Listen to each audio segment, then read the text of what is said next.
የፋሲካ ወራት ሰባተኛ ሳምንት አርብ አንደኛ ንባብ ከሐዋርያት ሥራ ምዕራፍ 25 ከቁጥር 13 እስከ 21። በዚያን ጊዜ ንጉሥ አግሪጳና በርኒቄ ፊስጦስን እንኳን ደህና መጣህ ለማለት ወደ ቂሳርያ መጡ። እዚያም ብዙ ቀን በመቀመጣቸው ፊስጦስ የጳውሎስን ጉዳይ እንዲህ ሲል ለንጉሥ አግሪጳ ገለጠ። ፊልክስ አስሮ የተወው እዚህ አንድ ሰው አለ። እኔ በኢየሩሳሌም በነበርሁበት ጊዜ የካህናት አለቆችና የአይሁድ ሽማግሌዎች የዚህን ሰው ጉዳይ ካመለከቱኝ በኋላ እንድፈርድበት ጠየቁኝ። እኔ ግን ተከሳሽ ከከሳሾቹ ፊት ቆሞ ለተከሰሰበት ነገር የመከላከያ መልስ ሳይሰጥ ተከሳሹን አሳልፎ መስጠት የሮማውያን ሥርዓት አይደለም ብዬ መለስሁላቸው። ስለዚህ ከሳሾቹ ተሰብስበው ወደዚህ በመጡ ጊዜ ሳይዘገይ በማግስቱ በፍርድ ወንበር ተቀመጥሁና ጳውሎስን በፊቴ እንዲያቀርቡት አዘዝሁ። ከሳሾቹም አጠገቡ በቆሙ ጊዜ እኔ ክፉ ነገር ሰርቷል ብዬ የገመትሁትን ያህል ለክስ የሚያበቃ ምንም ነገር አላቀረቡበትም። ነገር ግን ከእርሱ ጋር ይከራከሩበት የነበረው ስለ ሃይማኖታቸውና ሞቶ ስለነበረው ጳውሎስ ግን ሕያው ነው ስለሚለው ኢየሱስ ነው። እኔም እንዲህ አይነቱን ነገር መመርመር ስለቸገረኝ ጳውሎስን ወደ ኢየሩሳሌም ሄደህ እዚያ በዚህ ነገር ልትፈረድ ትወዳለህን አልሁት።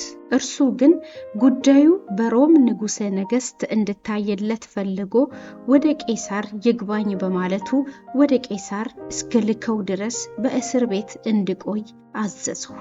ይህ የእግዚአብሔር ቃል ነው። ለእግዚአብሔር ምስጋና ይሁን። መዝሙር 103 የመዝሙሩ መልስ እግዚአብሔር ሆይ መንግሥትህ በዓለም ሁሉ ይስፋ። ነፍሴ ሆይ እግዚአብሔርን አመስግኚ። የእግዚአብሔርን ቅዱስ ስም በሙሉ ልቤ አመሰግናለሁ። ነፍሴ ሆይ እግዚአብሔርን አመስግኚ፣ ቸርነቱንም አትርሺ። እግዚአብሔር ሆይ መንግሥትህ በዓለም ሁሉ ይስፋ።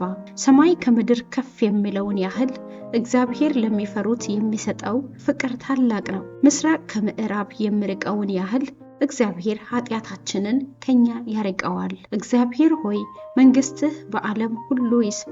የእግዚአብሔር ዙፋን በሰማይ ነው፣ የእርሱም መንግሥት ከሁሉ በላይ ነው። የምናገረውን የምታዳምጡ ትእዛዛቱንም የምትፈጽሙ እናንተ ኃያላንና ብርቱዎች መላእክቱ እግዚአብሔርን አመስግኑ። እግዚአብሔር ሆይ መንግሥትህ በዓለም ሁሉ ይስፋ።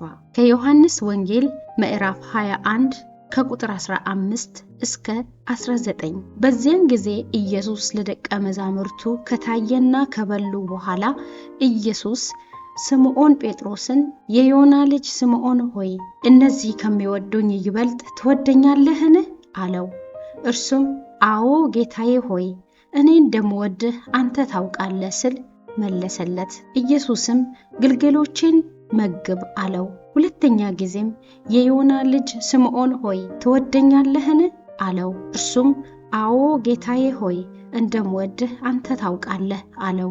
ኢየሱስም ጥቦቶቼን ጠብቅ አለው። ሶስተኛ ጊዜም የዮና ልጅ ስምዖን ሆይ ትወደኛለህን አለው። ሶስተኛ ጊዜ ትወደኛለህን ስላለው ጴጥሮስ አዘነና ጌታ ሆይ አንተ ሁሉን ታውቃለህ፣ እኔ እንደምወድህም ታውቃለህ አለው። ኢየሱስም እንዲህ አለው፣ በጎቼን አሰማራ። እውነት እውነት እልሃለሁ አንተ ጎልማሳ ሳለህ ቀበቶህን በገዛ እጅህ ታጥቀህ ወደ ፈለክበት ትሄድ ነበር። በሸመገልህ ጊዜ ግን አንተ እጆችህን ትዘረጋና ሌላ ሰው ያስታጥቀሃል፣ ወደ ማትፈልግበትም ይወስድሃል። ይህንንም ያለው በምን አይነት ሞት እግዚአብሔርን ማክበር እንዳለበት ሲያመለክት ነው። ከዚህ በኋላ ጴጥሮስን ተከተለኝ አለው። ይህ የክርስቶስ ቃል ነው። ክርስቶስ ሆይ ምስጋና ላንተ ይሁን።